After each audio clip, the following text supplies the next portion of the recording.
Huwag kayong magtanong kung bakit mayroong dryer dito sa driveway namin. Alam nyo, hindi ko mabitawan itong dryer na to.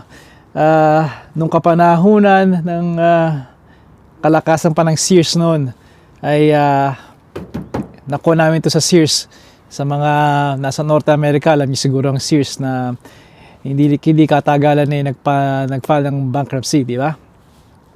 Sayang, katulad ng Kmart, katulad ng mga nauna na, even Marshall Field sa US, ay alaala na lang ito. May plano ko dito, kung hindi man magka-are, ay ibibigay ko doon sa aking Jackman. Siguro nakilala niyo na siya, di ba, sa mga nakarakong video, si Perry, yung junk guy ko, na marami ako ibibigay sa kanya ngayong spring na. Marami ako ibibigay sa kanya na more mowers, bicycles, mga frame ng kama, at kung ano-ano pa. Kasama na rin yung grill. Yung ating lumang grill ay yung aming lumang grill ay itatapon na namin. Napalitan na namin siya, griddle, Blackstone griddle na galing sa Costco. Nasa amin na yun, pero hindi ko pa nabubuksan at hindi ko pa na-assemble. Makikita nyo rin yun. Sa ngayon ay gusto ko i-remind sa inyo, ipaalala sa inyo na, hey, kaibigan, spring na. Alam nyo, ito ang perfectong panahon para ipa-rust proof ang ating mga kotse. Now, may kaugalian tayo at isa ako noon. Nung umpisa ko nalaman ko ang rust proofing sa mga sasakyan, tuwing fall ako, katulad ng karamihan sa inyo, tuwing fall ako nag-uumpisa. Hanggang may nagsabi sa akin na representative, may-ari ng Crown is a rust proofing company, kung saan dinadala nyo ang mga sakyan ninyo para sprayan ng oil base. Okay? Para hindi kalawangin ang sakyan ninyo, lalo na yung frame, fuel lines, brake lines, yung underbelly, yung ilalim ng kotse ninyo. At ganoon na rin sa mga even sa hood, sa ilalim ng hood may mga bakal din kayo dyan eh. Kaya malaking tulong yun sa inyong mga sakyan. Kung ito yung sakyan niyo i-keep ninyo, gusto nyong alagaan panghabang buhay kamo, ito ang panahon na dapat kayo magpa-spray. Ngayon, kung nagpapaspray kayo ng twice a year, bihira yung mga kilala kong ganun. Pero kung kayo yung taong yun, well, that's good. Again, panahon ngayon. Pero kung katulad yung karamihan, even kami, gusto rin namin makatipid. At I think practical yun, na isang spray lang isang taon. Saan nyo gagamitin yun? Kailan nyo gagawin yun? Ang kaugalian nga natin, nabanggit ko nga, yun ang pag-iisip ko noon, tuwing fall. Bakit fall? Dahil darating ng spring, magandang bagong spray siya para malabanan yung mga asin na darating sa winter. Mga kaibigan, ang pinakamabisa talaga kung once a year lang kayo magpapa-rust proof, at it has to be all base. Wala nang iba. Hindi kailangan yung asphaltong type na kino-coat. Alright, sa frame, hindi maganda yon. All base lang, yun ang tandaan nyo. Pinakamaganda doon, pinakang ideal para lalong epektibo ang pag-rust proof ninyo ay tuwing spring. At ito na yung panahon ngayon. Bakit kamo? Well, ngayon na yung panahon na tumataas ang temperatura. At anong ibig sabihin nun? Kapag tumataas ang temperatura natin, that means tumataas din ang moisture. Yung moisture na nakapaligid sa ating mga sasakyan. Okay? Sa paligid. At yun ang nakukuha at nasasagap at dumidikit sa ating bakal. Hindi pa kasama na yung mga nakadikit sa inyong asin, nandun pa rin sa inyong frame, nandun pa rin sa inyong wheeling, sa wheelbase, sa kanuknukan, kung ano-anong mga lugar, at sa fuel lines, sa brake lines ninyo. Nakadikit pa rin yun doon. Well, lakay, nagpapa-spray ako yung under spray. Hindi yung sapat, kaibigan. Alright? Unless meron kayong specifico talaga na yung spray na sa driving ginagawa at detalyado kayo. Pero kadalasan hindi. At ang maganda nito, kung magpapa-spray kayo sa katulad ng Crown, meron silang programa na dito na ginagamitan nila ng yung pang-neutralize, pantanggal talaga ng asin bago nila sprayan kayo ng oil base na panlaban naman sa kalawang. Kaya sana i-consider ninyo yon. Ano itong nasa harapan ko? Well, ibigan, hindi ako salesman. Alright, I'm just a believer of this product and I'd like to share that with you. Dahil kung epektibo ito sa amin, gusto ko ibahagi sa inyo. May mga sakyan kami na nawala na dahil sa kalawang. Pero hindi dahil dito ang dahilan, kundi napabayaan ko talaga. Hindi ko napa-sprayan dahil matagal nakatenga. That's another, na-cover ko na yung mga videos ko. At masakit pa rin hanggang ngayon. My 32-year-old, 33, 32, 1992 yun Chevy Caprice. Balik tayo dito. Ito ay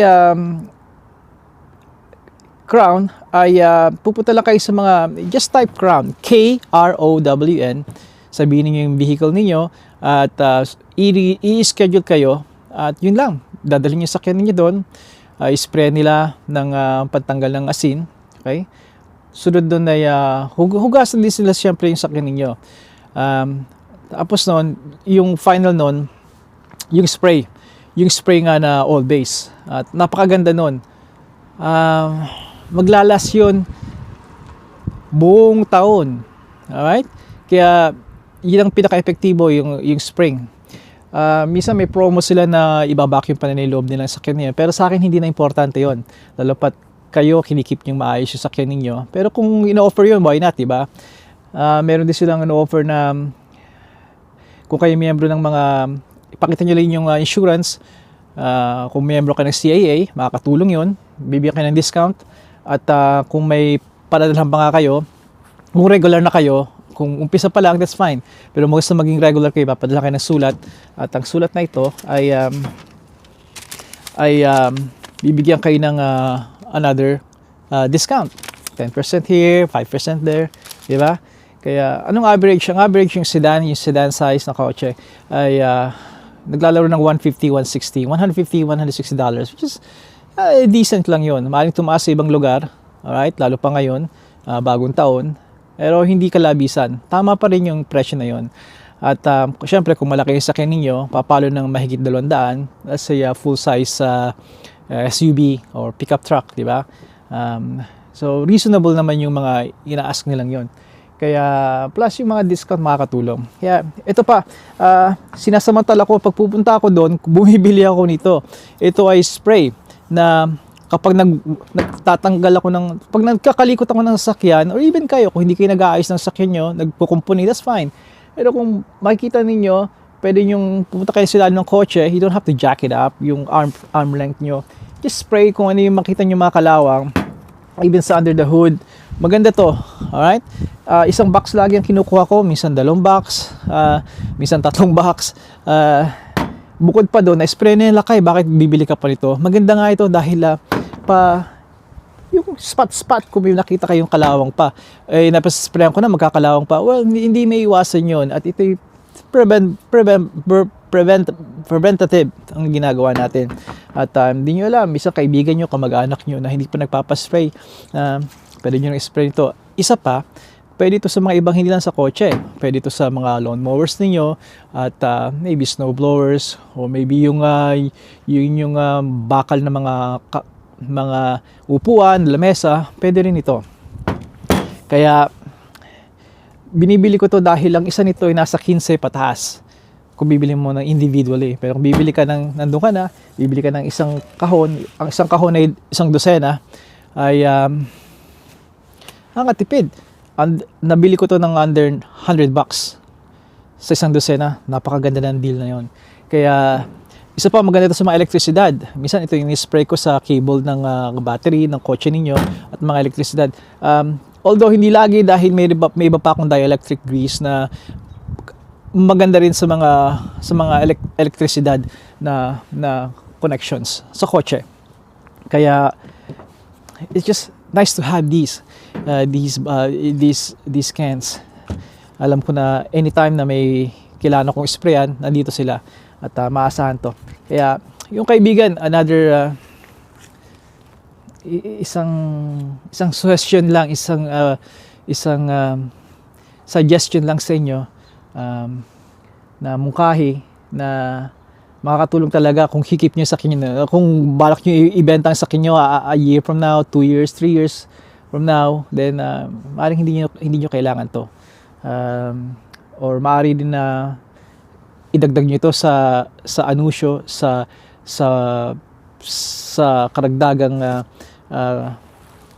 sasakyan ninyo. Kung binebenta ninyo, sabihin nyo na alaga ng Crown, makadagdag yun sa value ng sasakyan ninyo. Lalo pat alaga nga siya, di ba? Kung may kalawang sa sasakyan ninyo na i-evaluate nila yon, ang kalawang talaga normal. Kahit nagpapaspray kayo nito, pilit-pilit magkakaroon. Pero yung talagang sakit na talagang talamak na hindi nakukompromiso na ang kaligtasan ninyo, ay yun ang iniiwasan natin. At ito nga ang makakatulong nito. Alright? Spray na kayo ngayon. Spray na kayo, kaibigan. Alright? At kung once a year lang, alright? Para lagi tayong handa. Alright? Handa tayo sa susunod na winter pa. Tandaan nyo, once na magpa-spray kayo ngayon, okay lang. Hindi na kayo pwede magpa-spray sa fall. Okay na yon, nakakapag-spray na kayo ngayon. Kaibigan, hanggang sa muli, padayon.